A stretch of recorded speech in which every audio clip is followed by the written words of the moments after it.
સુરતમાં પિસ્તોલ બતાવી અને રોફ જમાવવો એક યુવકને ભારે પડ્યો હતો. પ્રાપ્ત માહિતી અનુસાર સુરત સચિન વિસ્તારમાં એક ચોંકાવનારી ઘટના સામે આવી છે, જ્યાં નજીવી બાબતે થયેલા ઝઘડામાં એક યુવકે લોકોને ગેરકાયદેસર પિસ્તોલ બતાવી ડરાવવાનો અને ધમકાવવાનો પ્રયાસ કર્યો હતો. જોકે તેનો આ રોફ જમાવવો ભારે પડ્યો અને ગુસ્સે ભરાયેલા લોકોએ તેને જાહેરમાં જ મેથી પાક ચખાડ્યો હતો. ઘટનાની જાણ થતાં જ સચિન પોલીસે તાત્કાલિક કાર્યવાહી કરી અને આરોપીની ધરપકડ કરી છે.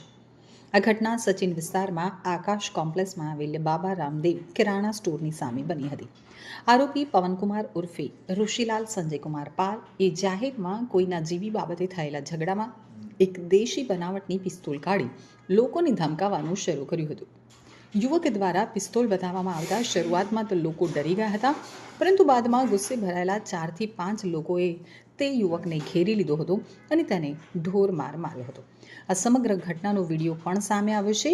વિડીયોમાં સ્પષ્ટ જોઈ શકાય છે કે 3 જેટલા લોકો આરોપીને પકડી અને માર મારી રહ્યા હતા, જ્યારે કેટલાક લોકો આ સમગ્ર ઘટનાને પોતાના મોબાઈલમાં કેદ કરી રહ્યા હતા.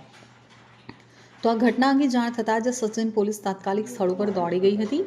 પોલીસે આરોપી પવનકુમારને ઝડપી પાડ્યો હતો. આરોપીની અંગ ઝડપી લેતા તેની કમરના ભાગેથી એક દેશી હાથ બનાવટની પિસ્તોલ નંગ 1 અને જીવતા કારતૂસ નંગ 3 મળી આવ્યા હતા.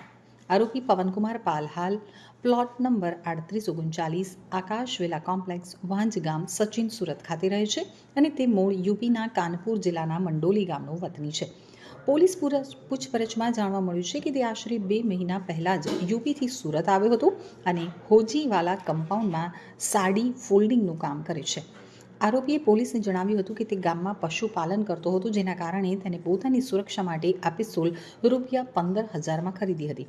જોકે આરોપી પવનકુમાર પાસે કોઈપણ પ્રકારનો હથિયાર પરવાનો ન હોવા છતાં તે ગેરકાયદેસર હથિયાર લઈ અને ફરતો હતો. પોલીસે આરોપી પાસેથી પિસ્તોલ, કારતૂસ અને મોબાઈલ ફોન સહિતનો મુદ્દામાલ કબજે કર્યો છે. પોલીસે આરોપી વિરુદ્ધ કાયદેસરની કાર્યવાહી હાથ ધરી અને વધુ તપાસ હાથ ધરી છે. તો સચિન પોલીસે ગુનેગારને ઝડપી પાડી ગેરકાયદેસર હથિયારો ધરાવતા લોકો સામે કડક કાર્યવાહીનો દાખલો બેસાડ્યો છે.